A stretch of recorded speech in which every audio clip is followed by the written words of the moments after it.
Hello there, I'm Richard Hardesty. And I'm Ashley Behan, and we're from IAM Lincolnshire. And we thought we'd share a video blog about social media, really. We had a mention in the Inform Weekly News of IAM Road Smart recently about the success of our social media. We're very proud winners of the Group Social Media Award from 2019, notwithstanding that Northamptonshire Group, Hi Henny, got an award as well, which was fantastic.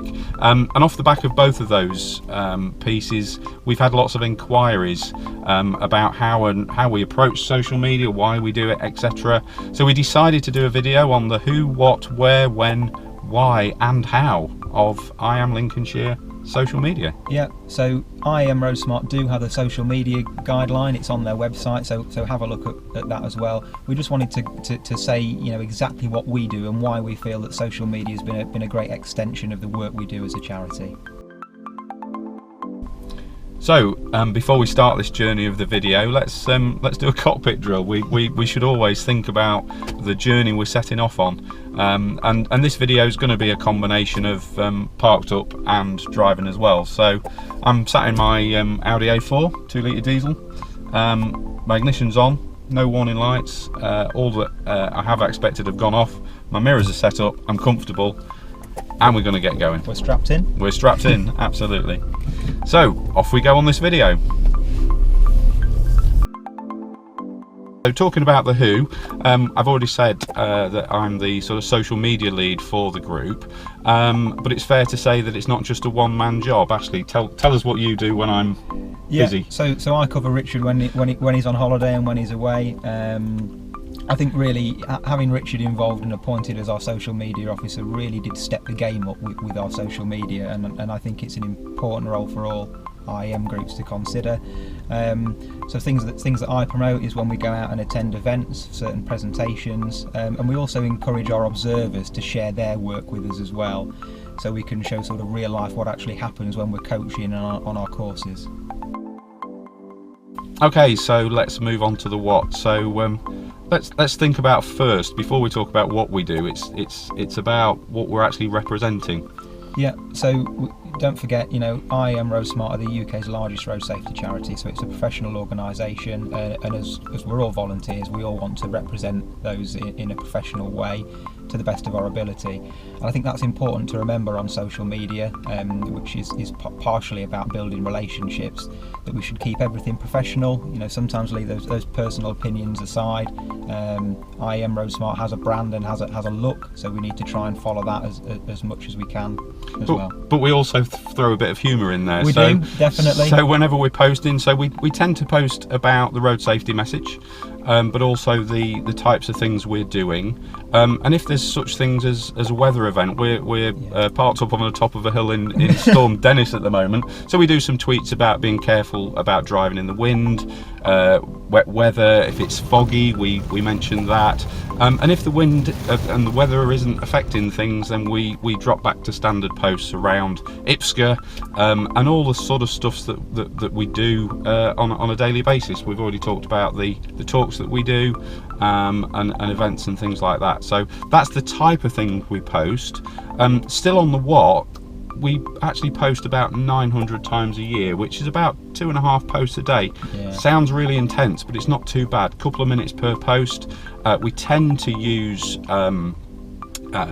graphics and imagery to try and help that message get across. I think we find that posts with an image have a bit more reaction, don't we? Yeah, and when we look at those 900 posts, we've reached 594,000 timelines on Twitter.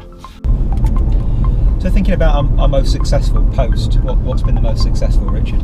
Well, it has to have been linked to our Police and Crime Commissioner under 25's launch. So we were very fortunate that the local Police and Crime Commissioner sponsored some driving courses for under 25's. We did a joint press release, but we used social media to share that. And what was the reaction? So we launched that in September last year, and the press release went out. And we got a bit of interest from the press release, but we posted it then on on Twitter, Facebook and Instagram. And when we posted it on Twitter, ping, ping, ping, ping, ping. Absolutely. So after 24 hours, considering we had launched 50 advanced driver courses, we had nearly 180 applications. So within the first 24 hours, it was mad, really. And that was literally down to social media. It's such a fantastic way of reaching out to a potential audience and getting attention. Yeah, definitely. And that post on Twitter, as soon as we shared it, it really gained momentum. So it was reposted, retweeted, quoted by so many different people on different timelines, and the reach was huge from that.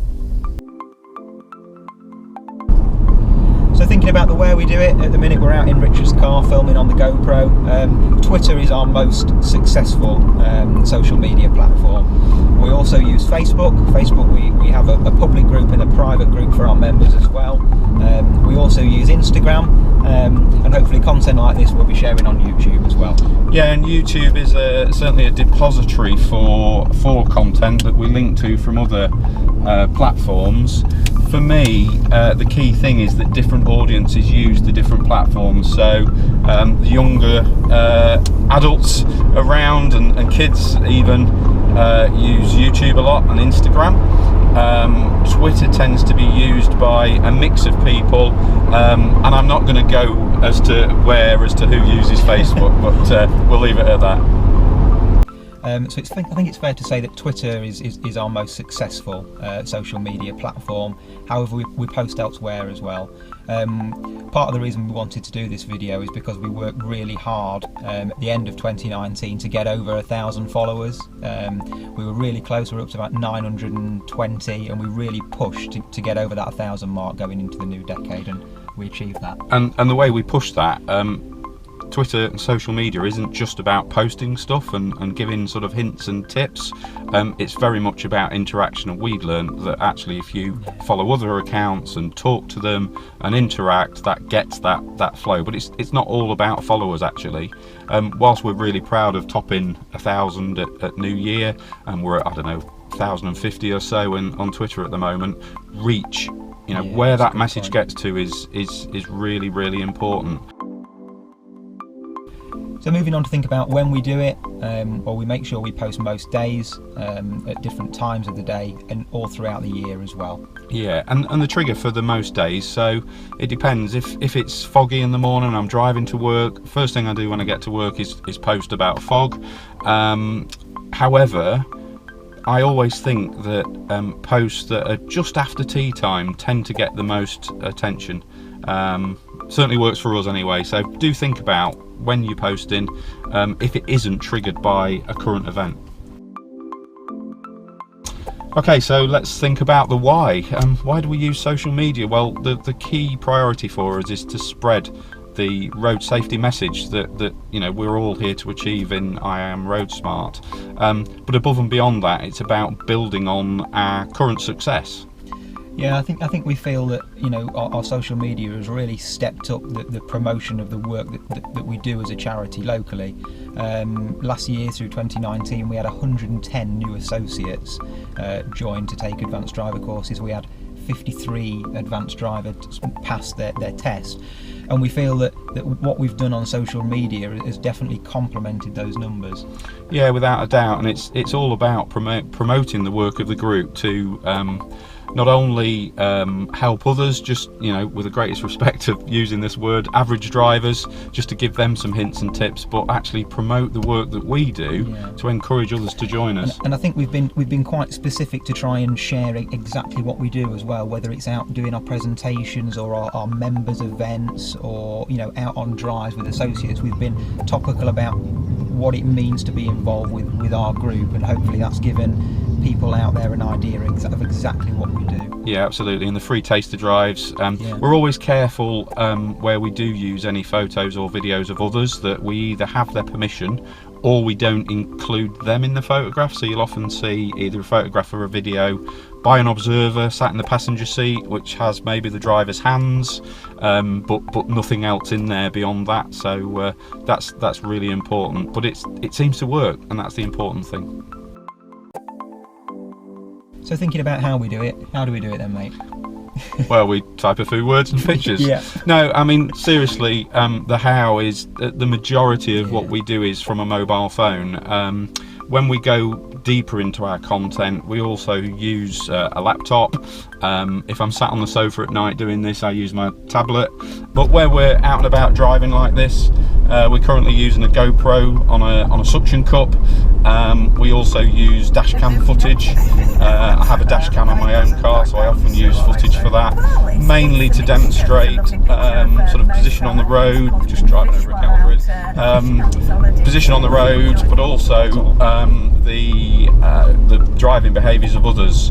Occasionally you'll see a bit of drone footage in there. We have to be very careful with that with the drone laws. It's my own personal drone, but I only ever share footage that I've taken for my own personal use. I never take footage for the group per se, because that leans into commercial use. The GoPro's also good with the suction cup for sort of showing on the outside of the car, so you can see the behaviour of suspension. I've even mounted it behind the wheel in my wheel arch. We've got some of that content on the YouTube channel as well, Richard. Yeah, absolutely. And the reason we do that sort of thing is literally just to promote thought with other drivers. Keep your controls really nice and smooth, because you think about how the suspension's bobbling up and down and the tyres having to deal with the road surface. We believe it's a great use of that media. And the more into it you get, you also then need to think about editing software. So we create our own graphics, we've got our own logo. You may have seen the 2 tyre marks behind Road Smart and Lincolnshire on our logo, and that's to differentiate us from the local biking group, which, you know, we don't want to tread on the toes, but we need to show that we're something a bit different. And we also use video editing software as well, where we're making collages of videos. Do you want to talk just briefly, Ashley, where if you're not using your own videos and photos, you need to be really careful. That's a good point. So everyone, when we're posting on social media, we need to think about copyright. So if we're using other people's content, just make sure that they are labelled for reuse and that you can use them. IAM Road Smart has some social media guidance, and in there it does have a section on copyright, so just make sure you're familiar with that. Yeah, often as not, if you don't have permission, you may still be able to use the photograph, but at least acknowledge who's originally taken it. So hopefully the video has helped, but if you have got any questions, well, the first thing to do, use social media. You can either contact us online on any of our accounts, or you can direct message us in the background if you're not keen to ask the question openly. And if you'd rather send an email, our email address is iamlincolnshire@outlook.com. And if you send an email for Richard or my attention, we'll have a look and we'll come back to you. Brilliant. Okay, thanks for listening. Thanks for listening.